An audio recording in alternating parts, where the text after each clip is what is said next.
Galaxy Z Fold 7 got a new update today, baby boy. Ooh, I like when it's see-through with the green screen. It got a pretty nice upgrade. It's almost 900 meg, so it's a fairly substantial upgrade, and it brings us into the September month of security, which is great because that's current month. But you can see right here, it brought with it a bunch of different things overall. So the first thing that it brought with it is that you can now check stock prices without unlocking stocks you follow on Google Finance, with big price changes will appear on your now bar at the end of the trading day. So you don't have to refresh it. It'll basically just kind of refresh itself. That's a nice little feature to have there on the now bar. On DeX, you can do more in DeX. On connected displays, you can now add widgets to your home screen when using DeX on a connected display, as well as control settings for the mouse and on-screen keyboard. Now, I have to admit, I don't use DeX a lot on my phone. It's a step that I wish was just built into the phone. I wish you didn't have to be like, oh yeah, I need this on my phone now. And you got to plug it into a monitor and a keyboard and this and that. I know some of it can be done wirelessly, but ultimately it would just be nicer if it was just built into this big screen on the Galaxy Z Fold 7. But being able to add widgets now when you have it connected via DeX, and being able to control mouse and keyboard settings, thumbs up to that. The device is protected with improved security. After updating, you will not be able to downgrade to the old software. So, like I said, the software for the security has also been upgraded. Now, we are due, from what I remember, to be getting a substantial update to the Galaxy Z Fold 7 here with camera tweaks and fixes, and probably not so much something that's going to completely change the way it looks or add some massive feature. It's just going to be the improvement of things that are on there, but probably somewhere in the range of like a 1.3 to 1.5 gig update, potentially coming out in the next month or two, but don't hold me to it. Obviously, things can change with rumors. Also, the fact that January and February and March are coming up within the next handful of months, and that's when One UI 8.5 will be out, and that's when the Galaxy S26 Ultra and those phones will end up having an update, and all of that stuff that they get added will be pushed down to some of these other phones, and the Z Fold 7 would be one of those phones that will end up getting whatever those phones get at that point as well. So, Samsung denying warranty repairs. What can you do? Like, what are your options? I got this idea because I saw this post on Reddit saying Samsung is denying my warranty claim on a Galaxy Z Fold 6. The power button stopped working, known issue. They are saying that there is LCD is damaged. I took pictures and videos, and the screen is uncracked, undamaged, working perfectly fine. And the CS customer service agent basically told me, and are there any channels I can go through to fight this? Social media, community manager, or am I just never touching Samsung ever again? And that is a great question to ask yourself, because, like, what does that entail when we think about such things? Well, let's talk about it, because I think ultimately one of the biggest things and best things you can do right off the bat is you called once, they denied your claim.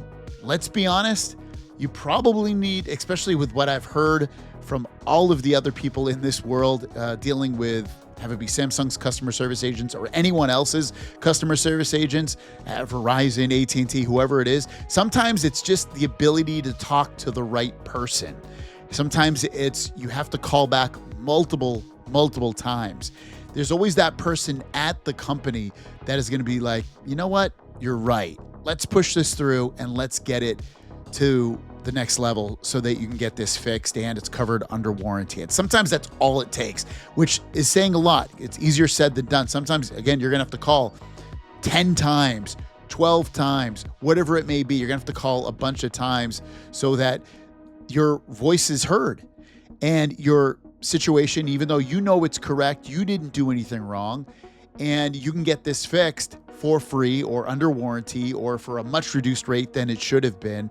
And you have to keep that totally in mind. So, number one, if you fail the first time, call back multiple times. The other part to that would be think about what you're saying. Think about the way you're describing it.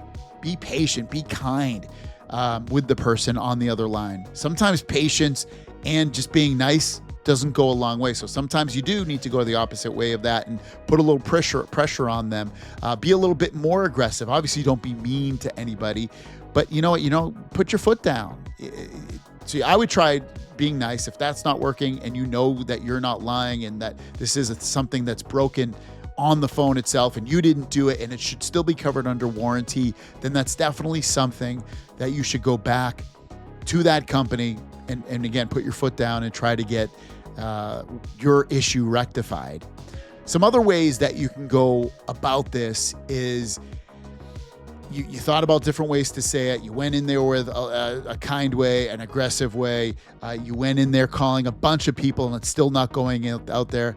Honestly, I've had good success, and this has happened to me on a personal level where I've had companies that have owed me money because of videos I made they didn't pay, blasting it on social media and getting the people behind you, your crowd, your family, your friends, people that don't even know you, if it gets big enough, and putting that out there. Sometimes that will make a way and it'll get to a person, not even in customer service, but someone that's at that company and be like, you know what? He's right. We should have taken care of this. This isn't his fault. This isn't his problem. So going out on social media and tagging the correct people that work at that company, tagging the company itself, tagging whoever, and just getting your voice heard that way. Social media is a good thing and a bad thing, obviously, as you can see in the world. But sometimes it's good that you can get your voice heard in a proper way and have the people that you need to talk to or the people that are above those people to get your voice heard and get your situation fixed. Beyond that, it's a little bit difficult. If none of those voices are being heard and you've gone through, Samsung or whoever the company is to try to get this fixed, see how much it costs to get fixed. Maybe it's not that much. If it is, always look locally to see how much it is to have someone locally be fixed. That would be like one of those big companies out there like Shurian or some other local company that fixes devices. It might be inexpensive and it might be a lot less hassle than going through all the other steps that I mentioned before. But those are your best bets at what to do.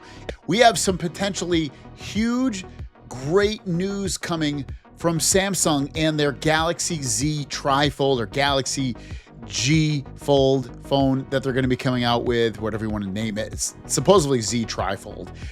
But this is absolutely huge news, and it comes from none other than CNN, which is weird.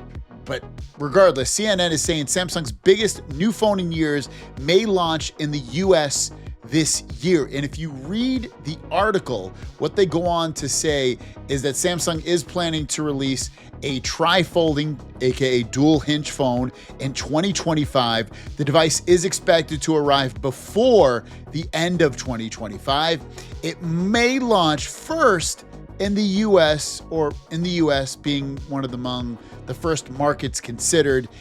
And it's crazy because we've been hearing for such a long time that Samsung's not going to release this phone in America. It's only going to be released in China and South Korea. It's not going to be released anywhere else. And I've been saying, I don't think it will either. And I'll be honest, I still feel like this will not come to the United States. But when you have a company such as big as CNN throwing their weight behind something like this, they're not saying it's definitely going to happen. They're saying, hey, it might happen. And I know CNN, just like some other news outlets, doesn't have the best track record of telling the truth sometimes, with have it be politics or whatever it else may be.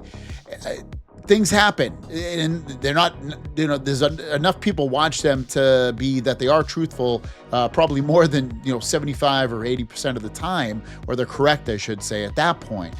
So I love this, that it potentially might be coming to the United States. It does a couple things though.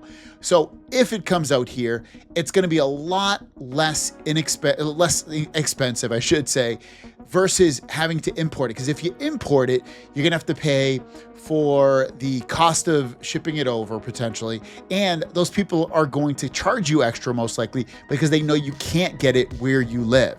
And that's a big cost right off the bat that's going to be eliminated if they release it here in the States. Another big cost savings if they release a tri-folding phone here is you can trade in your phone and you'll probably get amazing trade-in values. Could we potentially see you getting $1,500 for a trade-in? I don't think so. But if the phone is $3,000 and they're like, hey, trade in your new iPhone or your one-year-old iPhone or your one-year-old Galaxy phone, we'll give you $1,500. It could happen. It definitely could happen.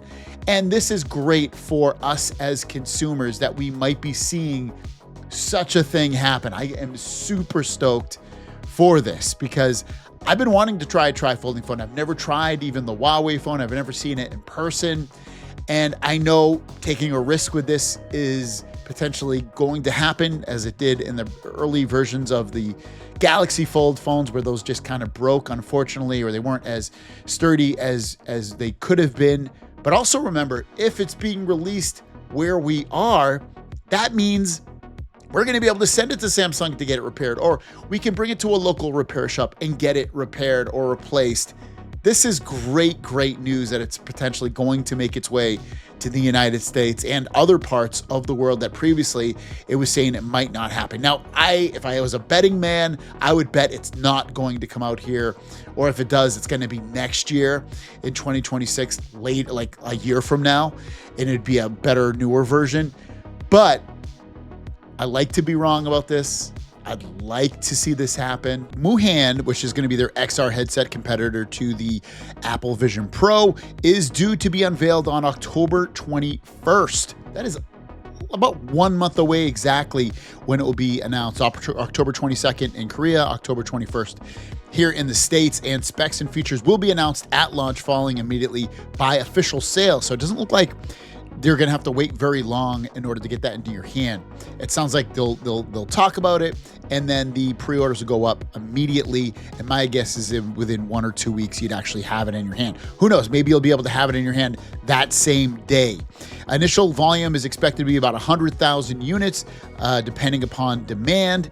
Price is expected to be in the upper $1,000 range. So you're probably looking at probably close to $2,000, if not really $2,000 on there. Lower than the Apple Visions Pro, which is $3,500, and higher than the Meta Quest 3, which is $500. So it's going to sit in that, hopefully, perfect middle spot where you get like the best of the best, but at a really good price. Prescription lenses will be sold separately for Project Muhan in partnership with a domestic optical company. I would guess it's probably going to end up being the same optical company as the ones that they're using for their smart glasses that they'll be announcing later this year as well. So it's probably going to be the same company. And then you've got the multi-modal AI input for voice, gaze, gestures, contextual recognition, all of that built into the headset. Hardware specs are the micro OLED display at 3800 ppi. It's incredibly high. Ultra high resolution, Qualcomm Snapdragon XR2 Plus Gen 2 chipset with 16 gigs of RAM. This thing's going to be powerful for gaming, for day-to-day tasks, for being able to see what's around you and have it look really good. I'm looking forward to it. I think it's going to be a really nice system. The ecosystem expansion, moving from a Galaxy-centric smartphone foldable lineup into XR AI and content platforms. Now, some other thing I want to mention before we get into the headset is they expect to sell a lot of these, like 61.5 million of these headsets by 2035. Now, 2035 is a bit away, let's be honest. That's still, what are we in, 2020, 10 years away, and 61 million is a lot.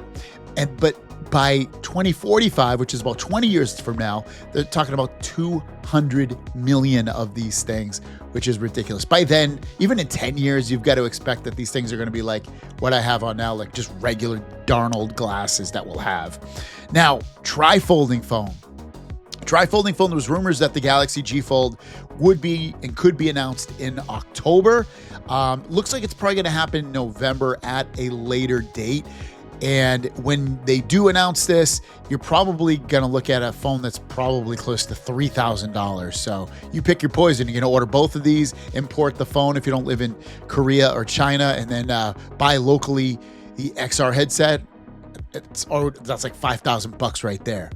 Also, the glasses which I cannot say that, Hain, expected to surface early next year. So I guess the glasses are going to come out next year, which makes sense because we haven't been hearing a lot about them. But then they announced them earlier, I should say, a month or two ago with Google, and they said they were going to come out later this year. So I haven't heard they got pushed back. We'll wait and see. Beyond us hearing that they're going to be announced with Google, we don't know much about them.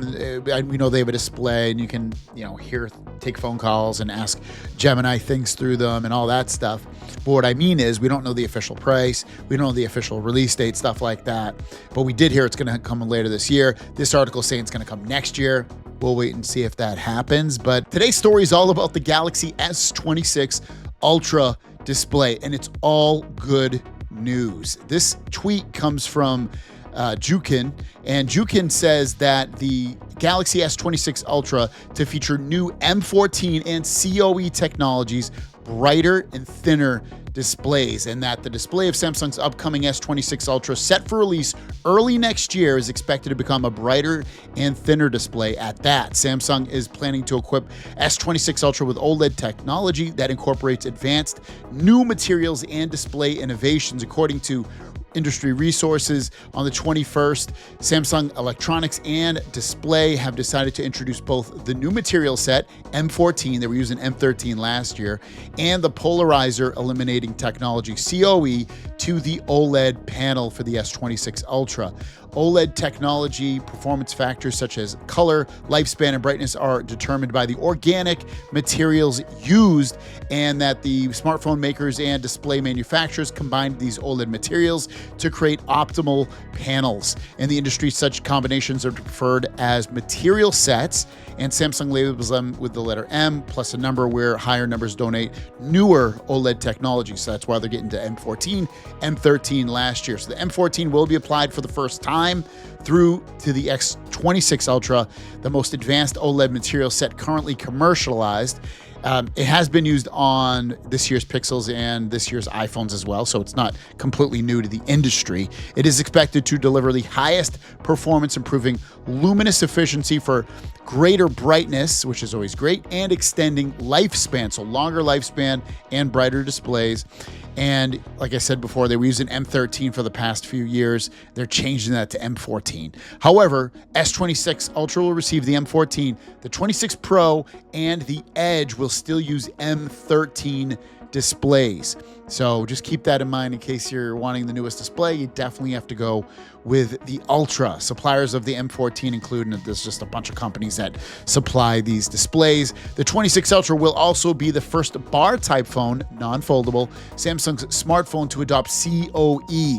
This is a technology that was first applied to foldable phones. It is now being extended to bar-type models. COE integrates the anti-reflection function directly into the OLED encapsulating layer by embedding color filters, eliminating the need for a polarizer. This reduces panel thickness and enhances brightness. Samsung's displays have been in COE foldable displays since the ZFold 3, which is a really long time ago. Industry sources see this as Samsung's move to preempt Apple, which is reportedly planning to introduce COE in its 20th anniversary iPhone. An industry insider commented that Apple plans to comply COE to its bar-type phones.